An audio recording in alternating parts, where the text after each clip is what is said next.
মৰমৰ ছাত্ৰ ছাত্ৰীসকল, তোমালোকৰ প্ৰিয় চেনেল ইংলিছ লাৰ্ণিং আছামলৈ মই তোমালোকক স্বাগতম জনাই। আজি মই তোমালোকৰ অহা এইচএছ ফাৰ্ষ্ট ইয়াৰ ফাইনেল এক্সামিনেশ্যনৰ প্ৰস্তুতি হকে ইনভাইৰনমেণ্টেল এডুকেশ্যন অৰ্থাৎ পৰিৱেশ শিক্ষাৰ পৰা এটি অতি চমু প্ৰশ্নৰ সমাধান লৈ উপস্থিত হৈছোঁ। এই ভিডিঅ'ত মই তোমালোকৰ অহা পৰীক্ষাত অহাৰ সম্ভাৱনা থকা ভেৰি শৰ্ট কুৱেশ্যন আনসাৰ আৰু খালী ঠাই পূৰণ কৰাখিনি আলোচনা কৰিম। মুঠ তোমালোকে পৰীক্ষাত 8 নম্বৰ পাবা আৰু ইয়াতে তোমালোকক মুঠ 40টা অতি চমু প্ৰশ্নৰ সমাধান আগবঢ়াম খালী ঠাই মিলাই। আশা কৰিম এই 40টা অতি চমু প্ৰশ্ন শেষ মুহূৰ্তত তোমালোকক অহা পৰীক্ষাৰ কাৰণে সহায় কৰিব। মৰমৰ ছাত্ৰ ছাত্ৰীসকল, ইতিমধ্যে মোৰ চেনেলত কেইবাটাও ভিডিঅ' আপলোড কৰা হৈছে, তোমালোকে এইখিনি চাই থাকা। 100% কমেণ্ট কৰিব, তোমালোকে এইটো চিন্তা কৰিব নালাগে, যেহেতু তোমালোকৰ সময় কম। আজি ৰাতি খুব চেষ্টা কৰা, কাৰণ কম্পালচৰি বিষয় তোমালোকে এইখিনি কৰিব লাগিব। আৰু তোমালোকে ডিছক্ৰিপশ্যনখিনি চাই যাবা, কাৰণ ডিছক্ৰিপশ্যনত পৰিৱেশ শিক্ষাৰ বহুতো ভিডিঅ'ৰ লিংক দিয়া আছে, তাতে তোমালোকে সেইখিনি চালে পৰীক্ষাত তোমালোকৰ সহায়ক হৈ উঠিব। বলাচোন মৰমৰ ছাত্ৰ ছাত্ৰীসকল, আজি মই পোনপ্ৰথমতে 3টা 2019 বৰ্ষৰ অতি চমু প্ৰশ্ন বা খালী ঠাই পূৰণ কৰা আলোচনা কৰিম। তাৰপিছত 2018 পৰা 2013 বৰ্ষৰ প্ৰশ্নসমূহ আলোচনা কৰিম।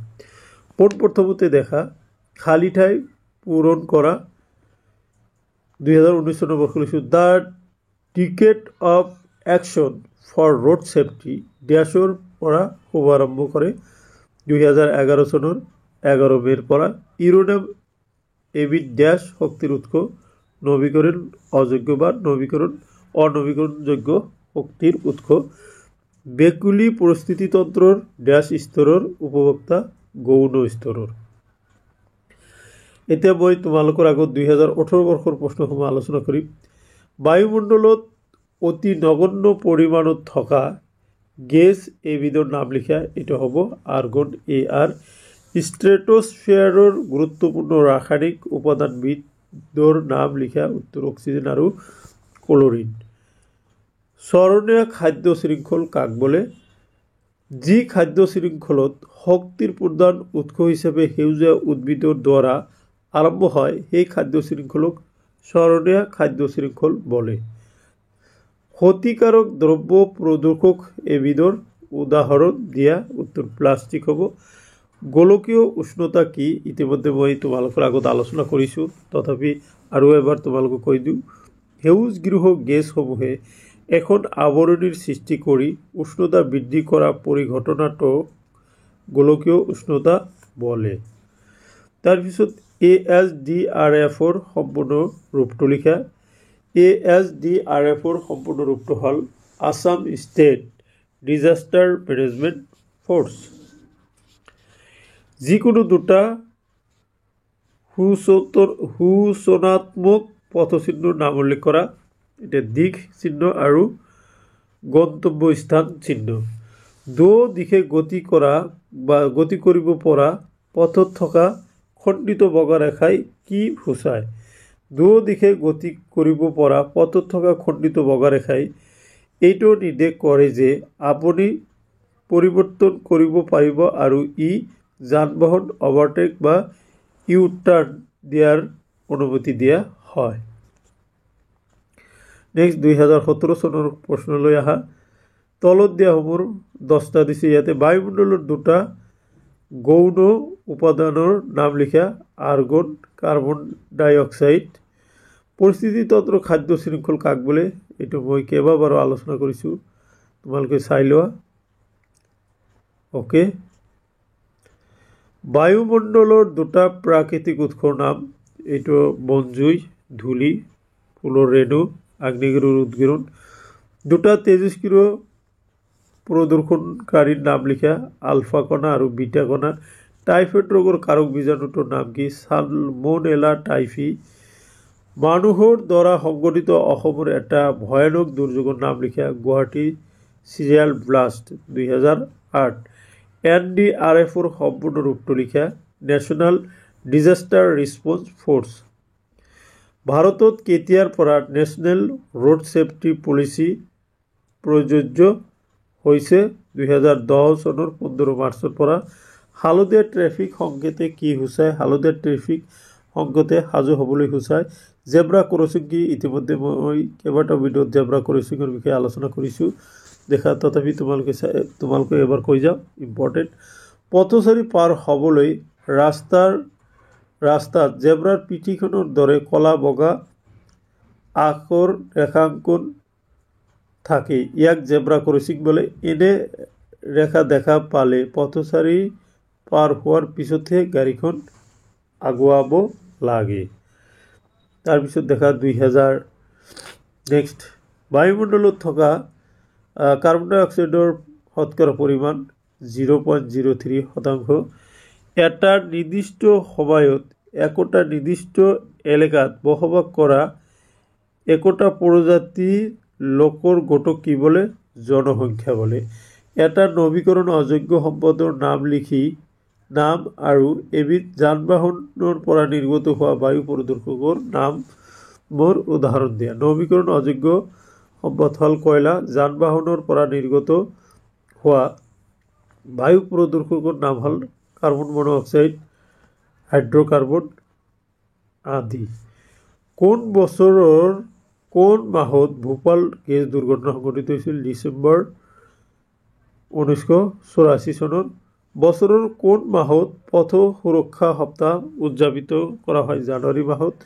খালী ঠাই পূৰণ কৰা। প্ৰতিটো খাদ্য শৃংখল আৰম্ভ হয় ডেছেৰে? সেউজীয়া উদ্ভিদেৰে। কলচি এবিধ ডেছ উদ্ভিদ? পতংগভোজী উদ্ভিদ। মটৰ যান বাহন আইন প্ৰণয়ন কৰা হৈছিল ডেছ চনত? 1988 চনত। তাৰপিছত দেখা 2013 বৰ্ষৰ প্ৰশ্নৰ সমাধান দেখা। খালী ঠাই পূৰণ কৰা। অজন স্তৰত কুপ্ৰভাৱ পেলোৱা এবিধ প্ৰদূষকৰ নাম CFC। তোমালোকৰ কেতিয়াবা সম্পূৰ্ণ ৰূপো দিব পাৰে, ক্লৰ'ফ্লুৰ' কাৰ্বন। উদ্ভিদে খাদ্য প্ৰস্তুত কৰা প্ৰণালীটো হ'ল ডেছ? সালোক সংশ্লেষণ, ফটোচিনথেসিস। এইটো দিছে কি? মহা জৈৱ বিচিত্ৰতাৰ দিশৰ পৰা পৃথিৱীৰ ভিতৰত ভাৰতৰ স্থান 10ম। তাৰপিছত WWFৰ সম্পূৰ্ণ অৰ্থ কি? WWFৰ সম্পূৰ্ণ ৰূপটো হ'ল ৱৰ্ল্ড ৱাইল্ড লাইফ ফাণ্ড, অৰ্থাৎ প্ৰকৃতিৰ বাবে বিশ্বৰ অৰ্থভাণ্ডাৰ, অৰ্থাৎ বিশ্ব বন্যপ্ৰাণী সংস্থা বা অৰ্থ সাহায্য। শব্দৰ এককবিধৰ নাম হ'ল ডেচিবেল। তাৰপিছত দিয়া হৈছে দেখা, ব্যক্তিয়ে মূল্যবোধ কিহৰ পৰা আয়ত্ত কৰে? সমাজৰ পৰা। পৃথিৱীৰ জনবহুল মহানগৰীখনৰ নাম কি? টকিঅ', জাপানৰ ৰাজধানী। মানৱ প্ৰজাতি ক'ৰ পৰা সৃষ্টি হোৱা বুলি অনুমান কৰা হয়? এইটো বান্দৰ জাতীয় বন মানুহৰ পৰা। শুদ্ধ উত্তৰটো বাছি উলিওৱা। জীৱ বৈচিত্ৰ্যৰ গুৰুত্বপূৰ্ণ ধাৰণাটো আগবঢ়াইছিল? A. ডাৰউইনে, B. ফ্লেমিঙে, C. মেয়াৰে, D. ষ্টেজে। এইটো কি হ'ব? C. মেয়াৰে। কপৌফুল এবিধ ডেছ পৰাগচৰাই উদ্ভিদ? ফুল, পৰজীৱী উদ্ভিদ আৰু স্বভোজী উদ্ভিদ। এইটো হ'ব A. পৰাগচৰাই উদ্ভিদ। তলৰ প্ৰশ্নসমূহৰ পৰা এইটো নালাগে। প্ৰশ্নসমূহৰ পৰা 5টা প্ৰশ্নৰ উত্তৰ লিখা দিছে। ষ্ট্ৰেটোস্ফিয়াৰত থকা অজন গেছৰ স্তৰৰ ভূমিকা কি? দেখা। খুব ইম্পৰ্টেণ্ট প্ৰশ্ন। অজন গেছে সূৰ্যৰ অতি বেগুনীয়া ৰশ্মিৰ বিকিৰণৰ ক্ষতিকাৰক প্ৰভাৱৰ পৰা পৃথিৱীৰ জীৱ জন্তুৰ বাবে এক ৰক্ষা কৱচ হিচাপে কাম কৰে। তাৰপিছত দিয়া আছে পৰিৱেশৰ ভাৰসাম্য কিদৰে চলি আছে? দেখা। জীৱবোৰে নিজৰ প্ৰয়োজন ভেদে পৰিৱেশ ৰচনা কৰি ল'ব পাৰে। তথাপি কিছুমান প্ৰতিকূল পৰিৱেশত জীৱকুল লুপ্ত হয়। এবিধ জীৱ লুপ্ত হ'লে আনবিধ নতুন জীৱৰ সেই ঠাই পূৰণ কৰে। এইদৰে জীৱমণ্ডলে স্বাভাৱিক প্ৰক্ৰিয়া অটুট ৰাখি পৰিৱেশৰ ভাৰসাম্য ৰক্ষা কৰে। সো মাই ডিয়াৰ ষ্টুডেণ্ট, এইখিনি আছিলে আজি মই তোমালোকৰ আগত আলোচনা কৰিবলৈ কৰা 1 মূল্যাংক আৰু কিছুমান 2 মূল্যাংকৰ প্ৰশ্নৰ সমাধান। আশা কৰিছোঁ এই প্ৰশ্নৰ সমাধানে তোমালোকক সহায় কৰিব।